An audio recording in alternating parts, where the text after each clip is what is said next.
odayaasha dhaqanka mudulood iyo agaasimaha hay-adda nabad sugidda sirdoonka qaranka iyo wasiirka batroolka Soomaaliya ayaa biyo qabow waxay ku shubeen xiisadii ka taagneed gobolka Hiiraan iyo Shabeellada Dhexe Suudiinta ay wadaagaan taasi oo ka dhalatay askartii ciidanka xoogga dalka Soomaaliyeed ka tirsanaa ee lagu dilay toddobaadkan degmada Ceel Baraf ee gobolka Shabeellada Dhexe saddex qodob ayaa degmada Maxaas ee gobolka Hiiraan dhaqanka iyo sidoo kale waxgaradka beesha dhibaatadu ay soo gaartay iyo agaasimaha hay-adda nabad sugidda sirdoonka qaranka ee isku afgarteen welina waxaa sii soconaya wada hadalka iyo dhameystirka tabashooyinkii ka dhashay dilkaasi saddexdaas qodob ayaa kala ah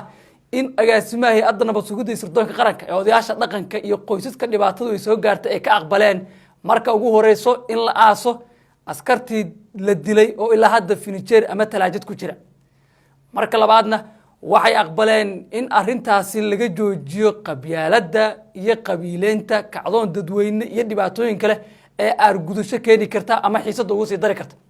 iyo qodobka saddexaad oo ah in kiiskan uusan ahayn mid qabiil laakiin ay aqbalaan inuu yahay dambi laga galay qaranka Soomaaliyeed waxa la dilay ay yihiin askar dawladda Soomaaliya ka tirsan oo calanka Soomaaliyeed xiran dawladana dhibkaas oo soo gaaray ka soo qoysaskii iyo dadkii kale oo ay heebaan ka soo jeedeen arrintaana looga dambeeyo dawladda Soomaaliya oo aan ogolaan doonin in calankii Soomaaliyeed wiilashii xirnaa ee difaaca qaranka ka soo baxay ee la dilay in dhiigooda meel bannaan ama cidla uga soo tagto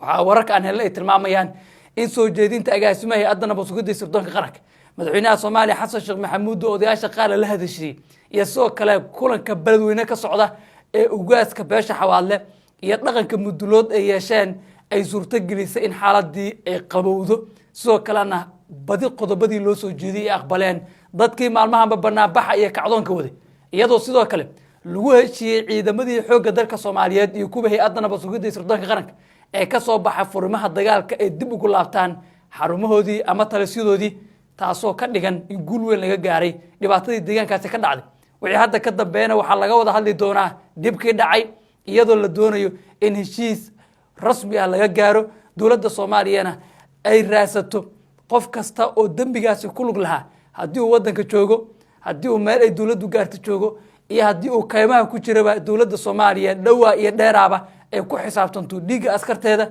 iyo dhibaatada loo geystay dhalinyarada Soomaaliyeed ee calanka Soomaaliya xirnaa hadal oo jeediyay agaasimaha hay-adda nabad sugidda sirdoonka qaranka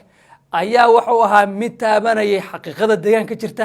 iyo dhibaatada kale ee dalka Soomaaliya ku habsatay wuxuu sheegay inuu tuhunsan yahay in laba qolo oo kaliya ay ka dambeeyeen dilka askartaas al-shabaab iyo sidoo kale siyaasiyiin oo sii horiyay dadka deegaanka iyo dadka walaalaha ana wuxuu sheegay in weligood istiri jireen laakiin dhibaatada hadda dhacday ay tahay ugub oo aan la aqbali karin dadka ay isdajiyaan ciidamada xarumahooda ku laabtaan midadkiina la aaso dawladana looga dambeeyo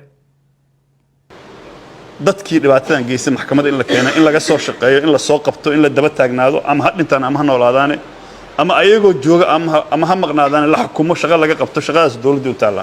idinma taalo waxaan la isku dhax qasin marka talaabadaasna waa la qaadi doonaa sida ugu dhaqsiyaha badan midda labaadna ay tahay wiilashii firintijeer ku jiraan in la aaso aaskaas loo sameeyo waliba si maamuus weyn in loo aaso inaan idinku bishaareyn cadaaladna heli doonaan wixii samarsiina iyo wixii hadda ay sheegeen maxaan ku dhahaa daawahoom dadkiisu madan yihiin dawladda ay u taalo qof kastoo Soomaaliyeed ka gubanaysa intaad ka gubanaysay inkastoo xanuunku qaas idin yahay dawladdii Soomaaliyeed ka gubanaysa oo aan aaminsanahay inaanan humiliation ama sharaf dhac aanan u ogolaan karin ciidanka xoogga dalka Soomaaliyeed gacmaha dilay waxaan aaminsanahay han noqdaan reer hebel laakiin loo marayo gacmo kale too cadow nahay idinkan idii ah inuu ka dambeeyo aaminsanahay dad waa la dili jiray laakiin la dad la duubayo la soo bandhigayo weligeed ma dhicin annaga waxaan aaminsanahay mashruucaas ama inuu siyaasadeysnaa ama inuu shaabaysnaa sidoo kale magaalada beledweyne ee xarunta gobolka Hiiraan waxaa ka soconaya shirar ay leeyihiin odayaasha dhaqanka beesha Xawaadle iyo sidoo kale kuwa mudulood mas'uuliyiin kale ay halkaas ku sugan waxay arrintaas ayadana suurto gelisay in guul weyn laga gaaro xiisadii kacsaneed oo maalmihii la soo dhaafay dalka jahwareer gelisay sidoo kalena cabsi weyn ku abuurtay dadka ku nool Hirshabeelle gaar ahaan labada gobol iyo Suudiinta wadaagaan oo ah in dhibaatada intaan ay ka sii badan karto